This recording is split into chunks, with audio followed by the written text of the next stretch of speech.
थोड़ा सा ध्यान करते हैं।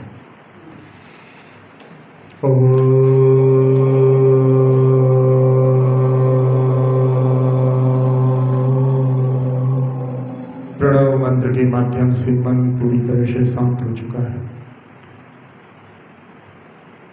एक किसान अपने खेत पर पहुंचा,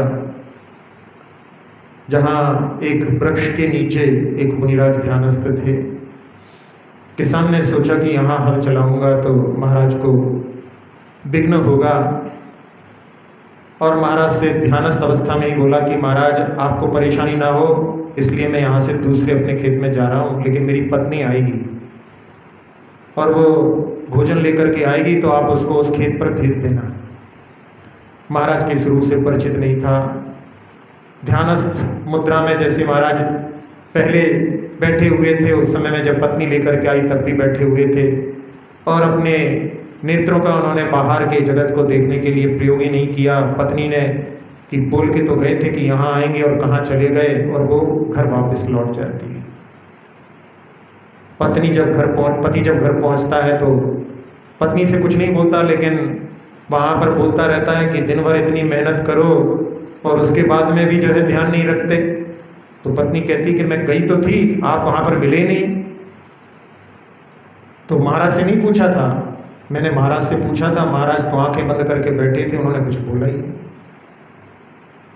अब वो सोचता है कि वो महाराज जो है मुझे परेशान करना चाहते थे, अभी देखता हूँ जा करके। भोजन करके और निकला तो पत्नी ने कहा कि ठंड पड़ने लगी है, कंबल ओढ़ करके जाओ, और कंबल अपने कंधे पर डाल करके और वो कुछ ज्वलन सामग्री लेकर के जाता है। और महाराज को देख करके अभी भी ध्यानस्थ हैं।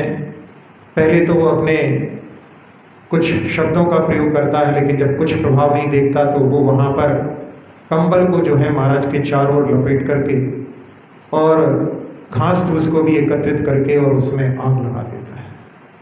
मुनिराज यहाँ पर बाहर की आग के साथ साथ में अंतरंग में ध्यान रूपी अग्नि जला करके और छपक श्रेणी पर आरोहण करके और केवल्य को उपलब्ध हो जाते हैं। देवों का आगमन होने लगता है और उस समय में गंधकुटी का निर्माण होता है। और वो जो है व्यक्ति जहाँ पर पूर्व का बैरी था और उसके कारण में उसने उस समय पहले तो उसकी कषाय भड़की नहीं, लेकिन बाद में उसकी कषाय भड़की और उसने उत्सर्ग किया, और वो उत्सर्ग भी उनके लिए वहाँ पर कल्याण के लिए कारण बन गया। लेकिन कषायों से कितनी क्षति अपनी होती है ये एक रूपक के रूप में। तो जहाँ केवली बने हैं ऐसे उत्सर्ग केवली, अंतकृत केवली, जो कि बिना उपदेश दिए मोक्ष को प्राप्त of जाते हैं, उन सबकी ऊर्जा का आह्वान करने के लिए पुनः एक बार उनका नाद करते हैं।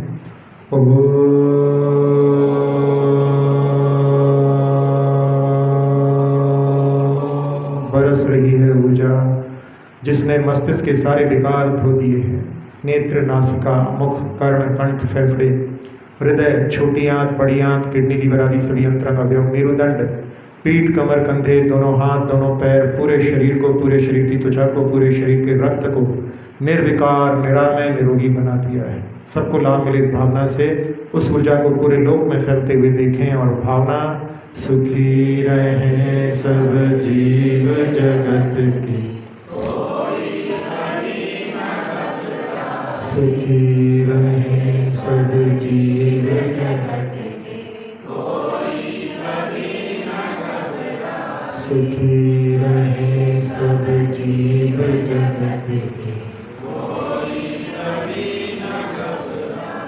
पूरे संसार में शांति का वातावरण पंच परमेष्टि प्रभु को नमन करते हुए विराम।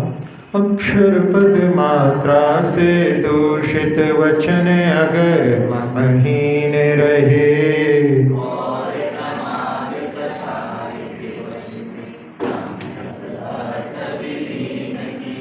जिन वाणी माता मेरी उन सब त्रुटियों को क्षमा करें।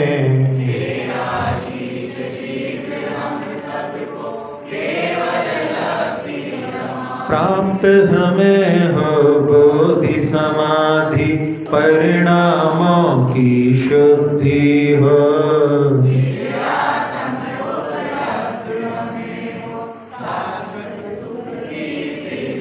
चिंत चिंतित वस्तु दात्री माता चिंतामणि उपमा भाती।